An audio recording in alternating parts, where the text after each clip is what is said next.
प्रति जो हमारा कर्तव्य है उसको हम 8 से लेकर 9 तक देखेंगे। और बेसिकली 6 कर्तव्य का हमने इसमें से किया है। जो पहला जो है वो ये है कि हमें वन माइंडेड रहना है। हमारा जो विचार है वो एक तरह का होना चाहिए। इस तरह से लिखा है 8 और 9 में कि सब के सब एक मन, कृपालु, भाईचारे की प्रीति रखने वाले, करुणामय और नम्र बनो। बुराई के बदले बुराई मत करो और न गाली के बदले गाली दो, पर इसके विपरीत आशीष ही दो, क्योंकि तुम आशीष के वारिस होने के लिए बुलाए गए हो। किस लिए बुलाए गए हो?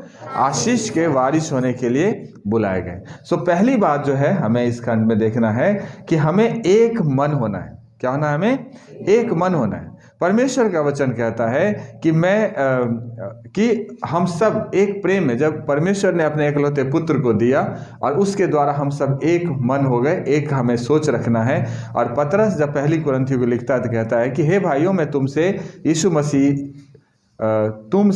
मसीह जो हमारा प्रभु है उसके नाम के द्वारा विनती करता हूं कि तुम सब एक ही बात कहो, तुम में फूट न हो, परंतु एक ही मन और एक ही मत होकर मिले रहो। तुम सब एक ही बात कहो। हम सब का विचार अलग अलग नहीं होना चाहिए संसार में। हमारी सोच एक होनी चाहिए, हमारे विचार एक होना चाहिए, हमारी जो फूट नहीं होनी चाहिए, है ना। फूट होने का मतलब मैं कुछ और कह रहा हूँ, आप कुछ और कह रहे हैं, इस चर्च के लोग कुछ और कह रहे हैं, उस चर्च के लोग और कह रहे हैं, उनका कुछ और मत है, उनका कुछ और मत है। लेकिन पौलुस कहता है कि मसीह में हम सब एक हैं।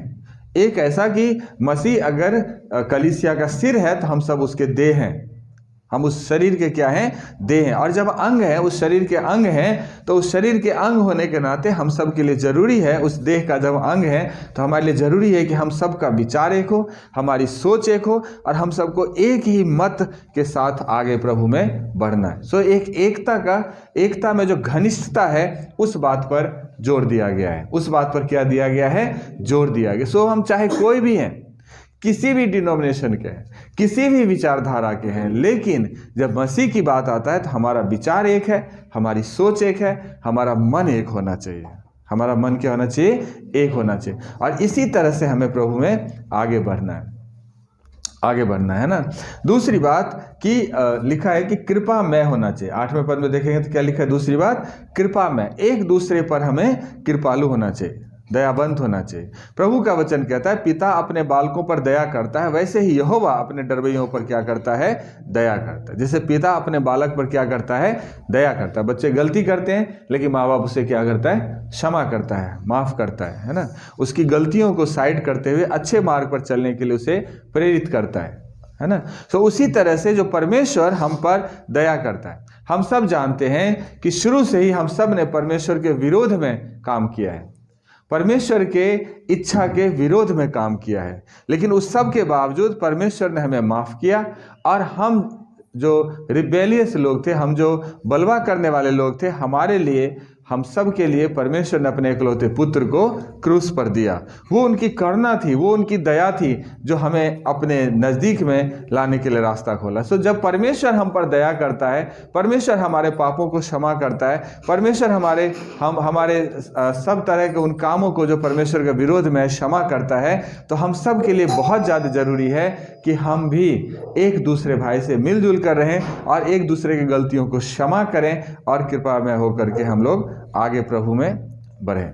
हम सब जानते हैं लूका के अंदर एक सामरी स्त्री का दृष्टांत है, जहां यीशु मसीह एक सवाल पूछता है ना कि यीशु मसीह को सवाल पूछता है कि पड़ोसी कौन है। तो वहां एक उदाहरण दे करके यीशु मसीह ने बहुत अच्छे तरीके से समझाया है कि एक इंसान रास्ते में जा रहा था और उसको डाकुओं ने क्या करा? मार पीट कर छोड़ दिया।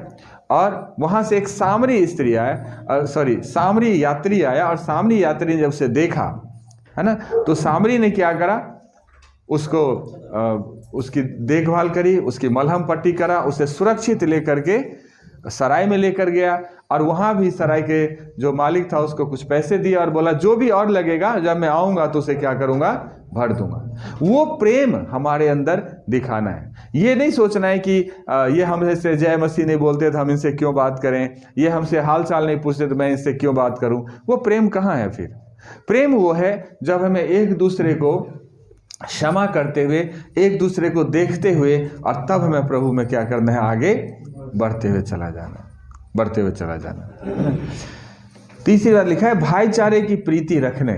भाईचारे, आपस में जो प्रेम है, ब्रदरी लव की बात करी गई है। हमारे बीच में एक ऐसा प्रेम होना चाहिए, उस प्रेम में हम एक दूसरे पर दया करते हुए, परमेश्वर का वचन कहता है कि भाईचारे के प्रेम से एक दूसरे पर दया रखो और परस्पर आदर करने में एक दूसरे से बढ़ चलो।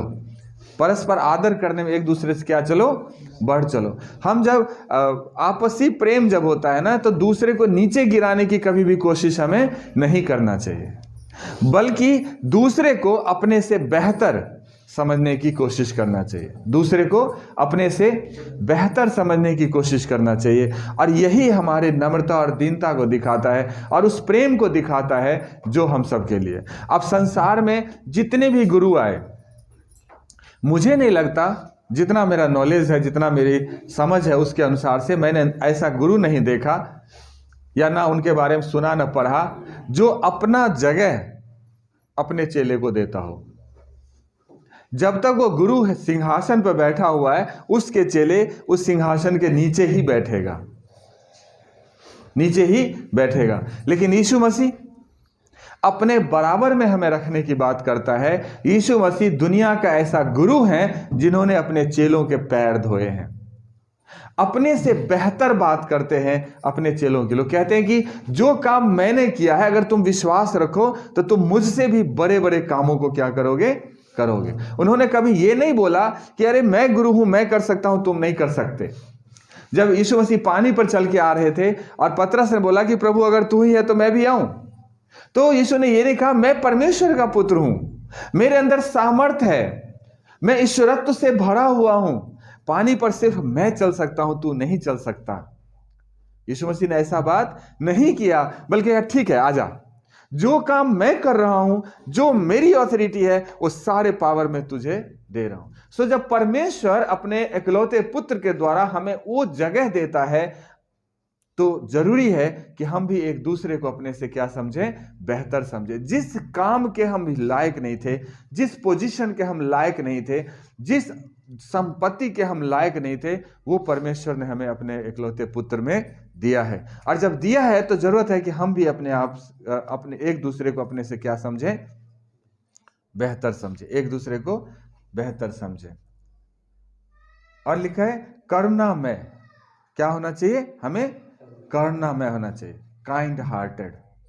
सो कब हो सकते हैं करुणामय, जब हम सब प्रकार की करवाहट, प्रकोप, क्रोध, कलह, निंदा और वैभाव समेत क्या करना, हमको अपने अंदर से दूर करना है। अपने अंदर से क्या करना है, दूर करना है। इफिसियों में इस बात को लिखा हुआ है कि सब प्रकार की करवाहट, प्रकोप, क्रोध, कलह और निंदा सब वैरभाव समेत तुमसे दूर हो जाए, और एक दूसरे पर कृपालु करुणामय हो, और जैसे परमेश्वर ने मसीह में तुम्हारे अपराध क्षमा किए, वैसे ही तुम भी एक दूसरे के अपराध को क्षमा करो, एक दूसरे के अपराध को क्षमा करो। परमेश्वर ने अपना इकलौता बेटा दिया, उसमें ना तो हम उन्हें बोला, किसी ने बोला, पूरी दुनिया में बाइबल तो नहीं कहता कि मनुष्य ये प्रार्थना कर रहा था कि हे परमेश्वर अपने इकलौते बेटे को भेजता हमारा उद्धार होगा। परमेश्वर खुद दया करके, खुद करुणा करके, खुद अपने इकलौते बेटे को हमारे लिए संसार में भेजा। हमने नहीं बोला कि प्रभु आप अपना इकलौता बेटे को भेजो। और जब परमेश्वर ने अपने इकलौते को भेजा, जब उन्होंने सारी चीज के ऊपर उन्हें अधिकार दिया, तब भी परमेश्वर ने यह नहीं कहा कि जब तुम्हारे कर्म अच्छे होंगे तभी तुम हमारे साथ आ सकते हो, हमारे नजदीकी में आ सकते हो या स्वर्ग जा सकते हो। परमेश्वर का वचन कहता है कि जब हम पापी ही थे तभी यीशु हमारे लिए क्रूस पर मरा, जब हम पापी ही थे। हमारे वचन में लिखा है कि हम सब उसके विरोध में चले, हमारे जो काम थे वो सब पाप के तरफ हमें लेकर जा रहे थे। जहां हमें मृत्यु में जाना था, परमेश्वर ने हमारे लिए जीवन में प्रवेश करने के लिए रास्ता खोला। जीवन में प्रवेश करने के लिए उसने हमारे लिए क्या किया, रास्ता खोला। सो जब वो परमेश्वर हम पर दया किया है, परमेश्वर ने हमारे कामों को नहीं देखा, है ना, वो कहता है कि मैं तेरे सारे कामों को अपने पीठ के पीछे क्या कर दिया है, फेंक दिया है। वो इतनी करुणा में, इतनी दयालु, इतना वो हम पर हम पर कृपा रखने वाला परमेश्वर है। सो जरूरी है कि जब परमेश्वर हम पर इतनी दया करता है, इतनी करुणा करता है, तो वो स्वभाव हमारे अंदर भी होना चाहिए और आपस में हम एक दूसरे से मिलजुल कर रहें, आपस में एक दूसरे को क्षमा करें, आपस में एक दूसरे की कमियों पर ध्यान न देते हुए उनकी अच्छाइयों पर ध्यान दें। और जैसे परमेश्वर ने हमें क्षमा किया है, हम भी एक दूसरे को क्षमा करने वाले बने और दयालु एक दूसरे के ऊपर बने, है ना, करुणा में बने रहे।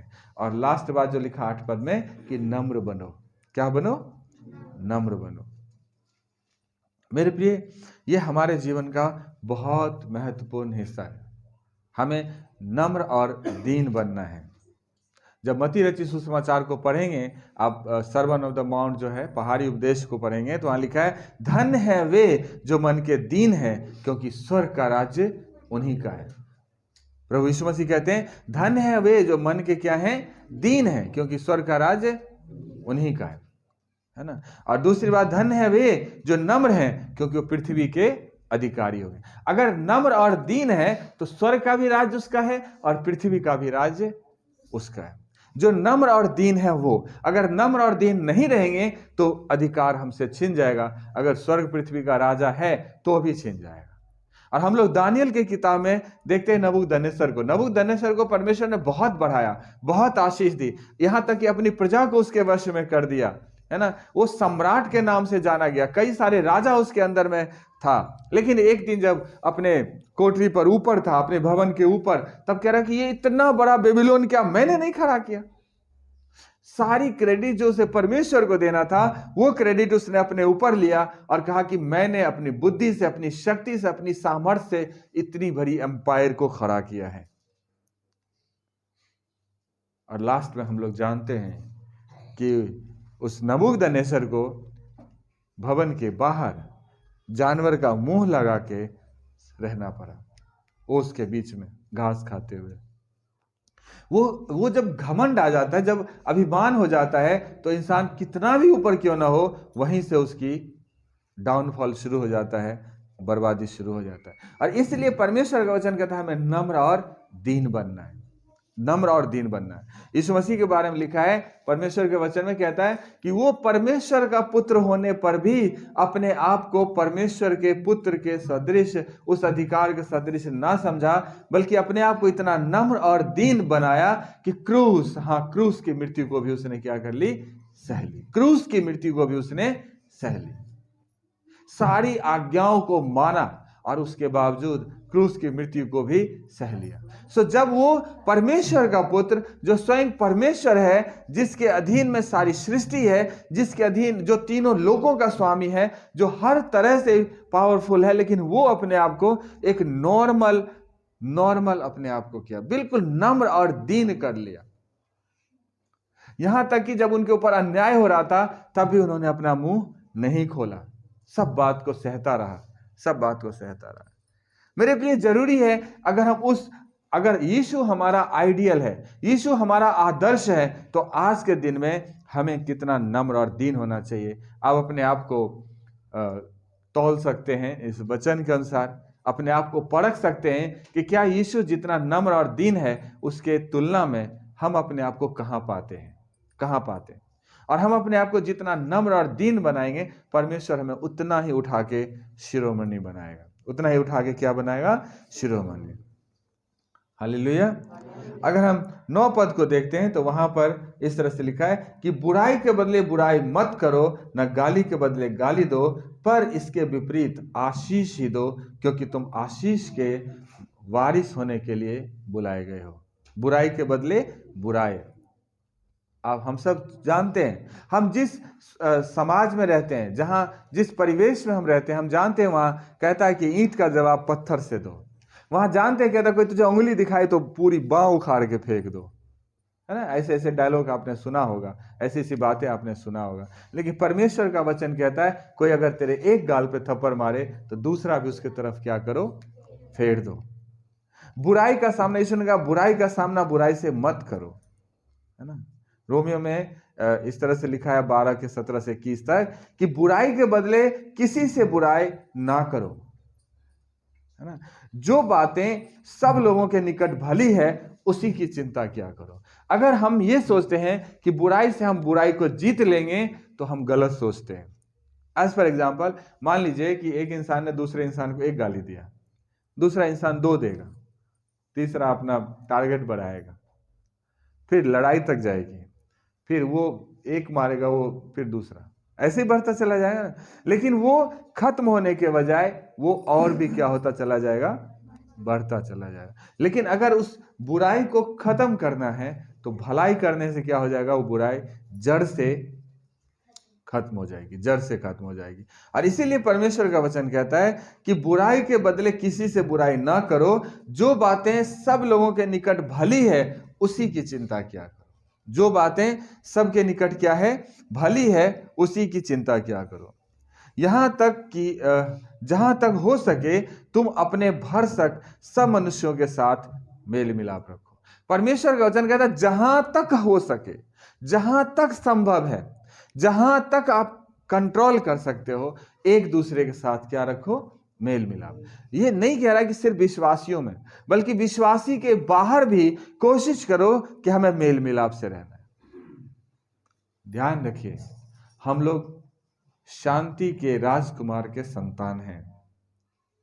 हम लोग ऐसे ईश्वर को जानते हैं जो शांति को स्थापित करने के लिए इस संसार में आया। और इसलिए जब हम उसका रिप्रेजेंटेटिव है तो जरूरी है कि हम सब उस शांति को लेके पूरे संसार में जाएं, उस शांति को स्थापित करें, ताकि मनुष्य मन फिराकर उस सच्चे और जीवते और सनातन परमेश्वर को अपना जीवन दे और परमेश्वर का राज्य तेजी से बढ़ने पाए। अगर हमारा स्वभाव उन लोगों के जैसा है, यीशु ने कहा अगर तुम्हारी धार्मिकता अगर शास्त्रियों और फरीसियों की धार्मिकता से बढ़कर ना हुई तो तुम स्वर्ग के राज्य में प्रवेश नहीं करने पाओ। सो हमारा जो रीति व्यवहार है, हमारा जो चाल चलन है, हमारा जो एक्टिविटीज है, वो ऐसा होना चाहिए जैसे संसार के लोगों से बिल्कुल अलग, जो परमेश्वर के वचन के अनुसार होना चाहिए। सो जहां तक हो सके हमें आपस में मेल मिलाप करके रहना है। और यहाँ पर लिखा है कि हे प्रियो, अपना पलटा न लेना परंतु क्रोध को अवसर दो, क्योंकि लिखा है पलटा लेना मेरा काम है, प्रभु कहता है मैं ही बदला दूंगा। पलटा लेना जानते हैं, बदला लेना। सो बदला लेने की बात, संसार का पहला उद्देश्य यही होता है। खाने के लिए कुछ हो या ना हो, पहनने के लिए कुछ हो या ना हो, घर में पैसे हो या ना हो, लेकिन लड़ाई की बात आ जाती है, पता नहीं कहां से पैसे भी आ जाते हैं, ताकत भी आ जाते हैं, लोग भी आ जाते हैं, सब कुछ हो जाता है। लेकिन भलाई करने की बात करो, किसी गरीब को कुछ देने की बात करो, किसी की मदद करने की बात करो, तो उसके वश की बात कुछ भी नहीं होता, क्योंकि पलटा लेने के लिए तेज रहते हैं। लेकिन हम जो मसीह के लोग हैं, हम जो उस सच्चे जीवित सनातन परमेश्वर को मानने वाले लोग हैं, हमारे लिए यह कहा गया है कि किसी भी रीति से पलटा नहीं लेना है, वरन परमेश्वर के क्रोध को अवसर देना है, और वही क्या करेगा, पलटा लेगा। लेकिन करना क्या है, परंतु यदि तेरा बैरी भूखा हो तो उसे खाना खिला। हालेलुया। अगर तुम्हारा बैरी, तुम्हें सताने वाले, तुझे परेशान करने वाले, तुमसे जलन रखने वाले अगर भूखा हो तो उसे खाना खिलाओ, अगर वो प्यासा हो तो उसे पानी पिलाओ। जरूरी है। और ऐसा आप करके देखिए, आपके सताने वाले को आप खाना खिलाइए, आपको परेशान करने वाले को आप पानी पिलाइए, बड़े रात सो नहीं पाएगा वो। इसलिए तो परमेश्वर वचन कहता है तू उसके सिर पर अंगारा रख देता है, वो परेशान हो जाएगा। और जब आप इस तरह से प्रेम करेंगे, इस तरह से प्रभु बढ़ेंगे, तो निश्चित रूप से बता रहा हूं आपके सारे शत्रु अपने आप ही खत्म हो जाएगा, है ना, अपने आप ही। हम लोग एक बचपन में एक कहानी पढ़ा था, एक महापुरुष थे, महापुरुष ही बोलूंगा, तो वो सुबह सुबह नहाने के लिए तालाब में गए। तो कुश होता है एक, वो कुश का जो ऊपर का भाग होता है, कुशाग्र बोलते हैं, बहुत तेज होता है। तो उस महापुरुष के पैर में चुभ गया और बहुत दर्द हुआ। तो थोड़ा गुस्से वाले थे, महापुरुष थे लेकिन क्या थे, गुस्से वाले थे। तो उन्होंने क्या करा, उसको जड़ से उखाड़ दी। थोड़े दिन के बाद फिर वहां गए तो देखा फिर आ गया, उन्होंने फिर उखाड़ दी, फिर आ गया। परेशान हो गए, ये तो मैं उखाड़ देता हूं और फिर भी क्या हो जाता है, आ जाता हूं। पता नहीं किसने बुद्धि दी, फिर उन्होंने क्या करा, उस पर दूध डाल दिया, है, ऐसा मैंने पढ़ा था। और जब दूध डाला तो वो जड़ से सूख गया। हालेलुया। वो जड़ से क्या हो गया? सूख गया, उसका अता पता लापता हो गया। दुश्मन को अगर आप चाहते हैं कि खत्म करें तो उसका एक ही तरीका है, आप उससे प्रेम करना शुरू कर दीजिए। क्योंकि बुराई के बदले अगर आप बुराई करेंगे तो दुश्मन की दुश्मनी बढ़ती है, आज नहीं तो कल। अगर आज आपसे कमजोर है तो 2 साल 4 साल 10 साल के बाद आपसे बदला ले लेगा जब वो मजबूत होगा। लेकिन अगर उस दुश्मनी को जड़ से खत्म करना चाहते हैं तो उस बुराई का जवाब भलाई से हमें क्या करना होगा? देना होगा, है ना, देना होगा। हमने 6 बातें यहां पर देखा है जो हमें करना है एक दूसरे के प्रति, जो हमारा कर्तव्य है। पहली बात जो है वो ये है कि हमें एक मन का रहना है। दूसरी बात है हमें एक दूसरे पर दयालु रहना है। तीसरी बात है हमें आपस के प्रेम में बना रहना है। चौथी बात एक दूसरे पर कृपा करना है। पांचवी बात कि हमें आत्मा में नम्र होना है। और छठी बात कि बुराई के बदले भलाई करना है, बुराई के बदले भलाई करना है ना। उसके बाद जो हमारी ये जो ड्यूटी बताया गया, जो कर्तव्य हमें एक दूसरे भाई बहन के प्रति जो कर्तव्य है, उसको एक मोटिवेशनल वे में यहाँ समझाया गया है 9 से लेकर 10 तक, कि कैसे हम फिर कंट्रोल कर सकते हैं।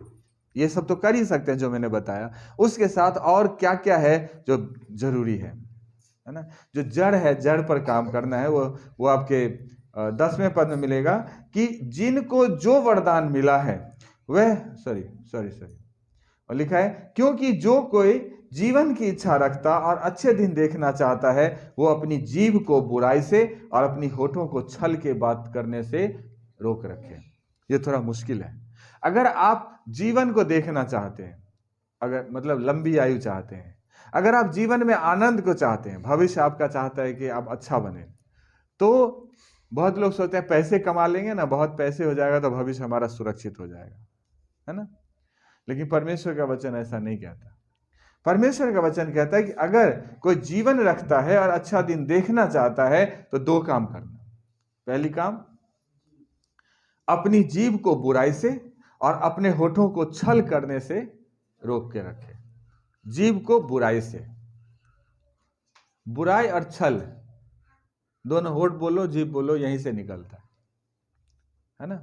2-4 लोग बैठ गए, परमेश्वर की दुआ प्रार्थना नहीं होती, परमेश्वर की बातें नहीं होती, बल्कि अड़ोस पड़ोस की बातें क्या हो जाती है? शुरू हो जाती। क्योंकि जीभ बहुत ही खतरनाक है। लिखा है कि वैसे ही जीभ भी एक छोटा सा अंग है जो बड़ी बड़ी डींगे मारती है, और देखो थोड़ी सी आग से कितने बड़े वन में आग लग जाती है। जीभ एक छोटा सा अंग है और बड़ी बड़ी डींगे मारता है, और जिस तरह से थोड़ा सा आग पूरे जंगल को जलाकर नाश कर देता है, वैसे ये जीव है। आप बिना मतलब जाइए, किसी को गाली दीजिए, देख लिए शुरू हो जाएंगे, लड़ाई झगड़ा हो जाती है ना। लड़ाई में देखोगे ज्यादातर मैंने जो सुना वो क्या कहते हैं? तूने ऐसा बोला, तूने ऐसा किया, तूने ऐसा बोला, तूने ऐसा बोला। मेन झगड़ा जो है बोलने के ऊपर है। सो जीव को कंट्रोल में रखना बहुत ज्यादा जरूरी है। छल की बातें या उससे बुराई की बातें नहीं निकलना चाहिए, क्योंकि बहुत ही ज्यादा खतरनाक है। लिखा है जीव भी एक आग है, जीव अपने अंगों में अधर्म का एक लोक है और सारी देह पर कलंक लगाती है और भवचक्र में आग लगा देती है और नरक कुंड की आग सी जलती रहती है। जीव इतना खतरनाक, कई बार दूसरे को तो जो बोलते हैं, कई बार खुद को भी बहुत कुछ बोल जाते हैं, खुद के ऊपर भी दोष लगाते हैं। मेरा जीवन बेकार है, मुझे जीना नहीं चाहिए, ऐसे ऐसे करके बोलते हैं ना, मर जाना अच्छा है। ऐसे बहुत तरह की फ्रस्ट्रेटेड लोगों से बात करेंगे तो पता चल जाएगा जीव कितना खतरनाक है। दोनों काम करता है, खुद के ऊपर भी कलंक लगाता है और दूसरे पर भी क्या करता है? कलंक लगाता है। जीव इतना खतरनाक है और इसको हमें रोक कर रखना है ना, इसको हमें रोक कर रखना है। लिखा है अपनी जीभ से बुराई और अपनी होठों से छल की बातें ना करें। और अगर हम सचमुच अपने आप को प्रभु का लोग समझते हैं तो वचन लिखा है कि यदि कोई अपने आप को भक्त समझे, ध्यान सुनिएगा, यदि कोई अपने आप को भक्त समझे, अगर हम यीशु मसीह का विश्वासी समझते हैं, यीशु मसीह के चेले समझते हैं, यीशु मसीह के पीछे चलने वाले लोग अपने आप को समझते हैं, तो लिखा अपनी जीभ पर लगाम दो, पर अपने हृदय को और अपनी जीभ पर लगाम ना दे, पर अपने हृदय, पूरा पढ़ देता हूं, यदि कोई अपने आप को भक्त समझे और अपनी जीभ पर लगाम ना दे, पर अपने हृदय को धोखा दे, तो उसकी भक्ति व्यर्थ है। उसकी भक्ति क्या है? हम कितने भी बड़े विश्वासी हैं, हम कितने भी ऊपर पहुंच चुके हैं विश्वास में और भी कामों में प्रभु के नजदीकी में, लेकिन अगर हम जुबान पर लगाम नहीं देते तो हमारी पूरी भक्ति व्यर्थ है। अब समझ गए जुबान कितना खतरनाक चीज है। सो इसको बड़े ही कंट्रोल से, बड़े ही संभाल के से रखना है ना। सो गलत बात बोलने से हमें रुकना है ना। 11 पद में अगर देखेंगे तो गलत चीजों से भी हमें दूर भागना लिखा है, वह बुराई का साथ छोड़े और भला ही करे, पर मेल मिलाप को ढूंढे और उसको ढूंढने का यत्न करे। बुराई को छोड़े। अगर आप गलत संगति में बैठेंगे ना तो अपने आप बुराई करेंगे। अगर गलत लोगों के साथ आपका रीति व्यवहार है तो निश्चित रूप से आप गलत बोलेंगे, गलत करेंगे।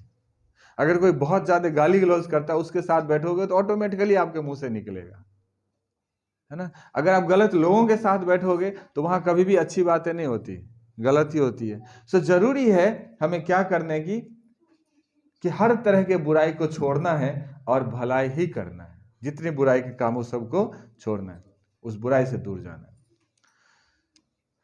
यूहन्ना के तीसरी पत्री में लिखा हुआ 1:11 में कि हे प्रियो, बुराई के नहीं पर भलाई के अनुयायी हो। जो भलाई करता है वो परमेश्वर की ओर से है, पर जो बुराई करता है उसने परमेश्वर को नहीं देखा। अनुयायी का मतलब चेले से होता है, फॉलोअर्स से लिखा है।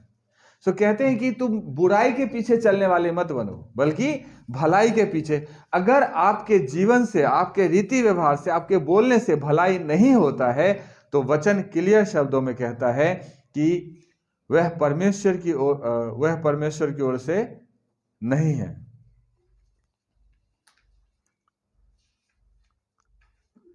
जो भलाई करता है वो परमेश्वर की ओर से है, पर जो बुराई करता है वो परमेश्वर की ओर से नहीं है, उसने परमेश्वर को नहीं देखा है। इसलिए बुराई को छोड़ भलाई कर, तब सर्वदा बना रहेगा। तब सर्वदा क्या होगा? बना रहेगा।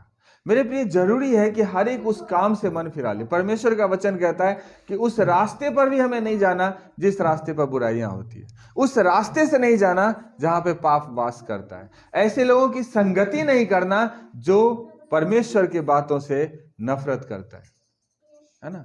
परमेश्वर के बारे में आप बताइए, समझाइए, सब कुछ करें, लेकिन बुराई से हमें क्या रहना है? दूर रहना है। और क्या करना है? 11 पद के लास्ट में है कि मेल मिलाप को ढूंढ और उसी के यत्न में रहे। मेल मिलाप को ढूंढ, शांति, मेल मिलाप मतलब पीस, शांति की बात करी गई है। हमें उसी के पीछे चलना है। कोशिश करना है कि बड़े बड़े झगड़े भी हमारे द्वारा खत्म किए जाएं। ये कोशिश नहीं करा है कि बुझी हुई झगड़े को भी थोड़ा सा तेल और वो डाल के उसको और भी तेज कर दिया जाए, ऐसा नहीं है। बल्कि जहां हम हैं वहां शांति को स्थापित करें। कोशिश करें कि जहां कलह है उस कलह को भी खत्म किया जाए। परमेश्वर का वचन कहता है, धन्य है वे जो मेल करवाने वाले हैं, क्योंकि वो परमेश्वर के पुत्र कहलाएंगे। जो मेल करवाने वाले हैं वही परमेश्वर के पुत्र कहलाएंगे। यीशु मसीह अगर क्रूस के लिए आया, क्रूस पर चढ़ने के लिए आया, तो क्रूस पर वो जान दे करके उसने क्या करा? हमारा अर्थात मनुष्यों का परमेश्वर से मेल मिलाप करवा दिया। और जरूरी है कि हम भी, जो लोग अभी तक प्रभु से जिसका मेल मिलाप नहीं हुआ है, हम उस रोल को अदा करें। हम जो काम यीशु हमारे लिए छोड़ गया, उन कामों को हमें करना है और उन लोगों तक हमें पहुंचना है, ताकि वो लोग भी, उन लोगों का भी परमेश्वर से क्या हो जाए? मेल मिलाप हो जाए। सो सबसे मेल मिलाप रखने और उस पवित्रता की खोजी हो जिसके बिना कोई प्रभु को कदापि नहीं देखेगा। इब्रानियों के लिखा है 12:14 में, मैं फिर से दोहराता हूं, ध्यान सुनियो। सबसे मेल मिलाप रखने और उस पवित्रता के खोजी हो जिसके बिना कोई प्रभु को कदापि नहीं देखेगा।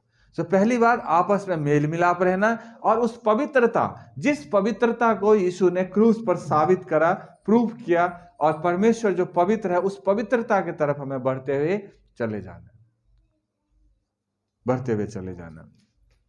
और लास्ट पद जो है 12 में लिखा है कि हे प्रियो, 12 में लिखा है, क्योंकि प्रभु की आंखें धर्मियों पर लगी रहती है और उसके कान उसकी विनती की ओर लगे रहते हैं, परंतु प्रभु बुराई करने वालों के विमुख रहता है। प्रभु की कान किस पर लगी रहती है? धर्मियों पर लगे रहते हैं। प्रभु के कान धर्मियों पर लगे रहते हैं, है ना। और बुराई करने वालों से प्रभु क्या रहता है? दूर रहता है। बुराई करने वालों से दूर रहता है। भजन संहिता में लिखा है कि यहोवा की आंखें धर्मियों पर लगी रहती है और उसके कान भी उसकी दुहाई पर लगे रहते हैं। धर्मी का मतलब जो चीज अभी हमने बताया है, उन सारी बातों को हमें पालन करना है, परमेश्वर के वचन के अनुसार जीवन को जीना है, जुबान को कंट्रोल रखना है, जुबान पर लगाम लगा के रखना है, ताकि कोई गलत बात मुंह से नहीं निकलने पाए। इस तरह से हमें आगे बढ़ना है। सो यहोवा बुराई करने वालों के विमुख रहता है, ताकि उसका स्मरण पृथ्वी पर से मिटा डाले। जो लोग बुरा करते हैं, जो लोग दूसरे को नाश करने की कोशिश करते हैं, जो लोग बुझे हुए झगड़े को फिर से उठाने की कोशिश करते हैं, परमेश्वर का वचन कहता है उसको वो पृथ्वी पर से भी क्या करेगा? मिटा देगा, मिटा देगा। ठीक है, मिटा देगा।